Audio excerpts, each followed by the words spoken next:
Data handling गतिविधि में आपका स्वागत है। आवश्यक सामग्री है A4 शीट, मापने वाला पैमाना, पेंसिल और रंगीन पेंसिल। सब्जी की दुकान से डेटा एकत्र करने के लिए एक तालिका तैयार करें जैसा कि नीचे दिखाया गया है। तालिका के हेडर में क्रम संख्या, सब्जी का नाम और दिन भर में बेची गई सब्जियों का वजन होना चाहिए। अब हम एक सब्जी की दुकान पर जाएंगे और दिन भर की सब्जियों का विवरण एकत्र करेंगे। सबसे पहले पत्ता गोभी है।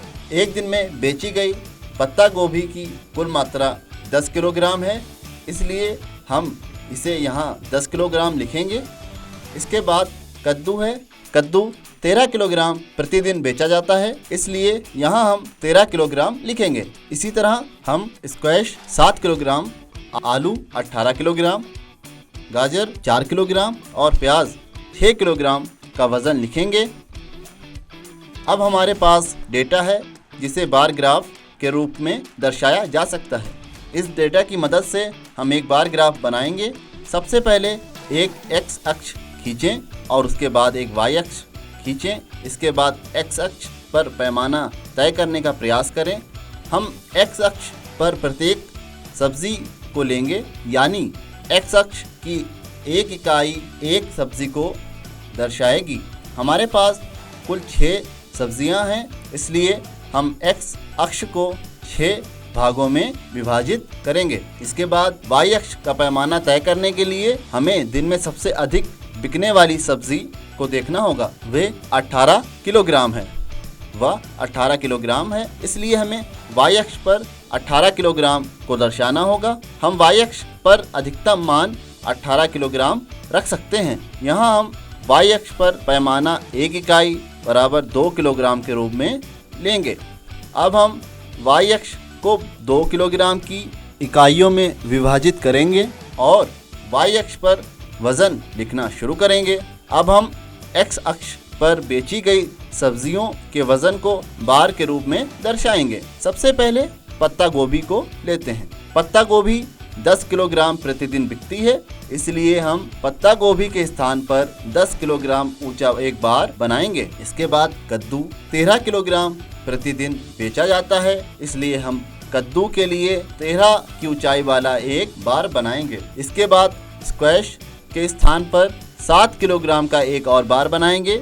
इसके बाद आलू 18 किलोग्राम की मात्रा में बेचा जाता है, इसलिए हम आलू को 18 किलोग्राम के बार से दर्शाएंगे। इसके बाद गाजर 4 किलोग्राम बेची जाती है, तो 4 किलोग्राम ऊंचाई वाला बार बनाया जाएगा। अंत में प्याज 6 किलोग्राम बेचा जाता है, इसलिए प्याज के स्थान पर 6 किलोग्राम का बार बनाया जा सकता है। तो इस तरह हम किसी दिए गए दिन में बेची गई विभिन्न सब्जियों की मात्रा को दर्शाने के लिए एक बार ग्राफ बना सकते हैं। बार ग्राफ का उपयोग निम्नलिखित प्रश्नों के उत्तर देने के लिए किया जा सकता है। कौन सी सब्जी सबसे ज़्यादा खरीदी जाती है?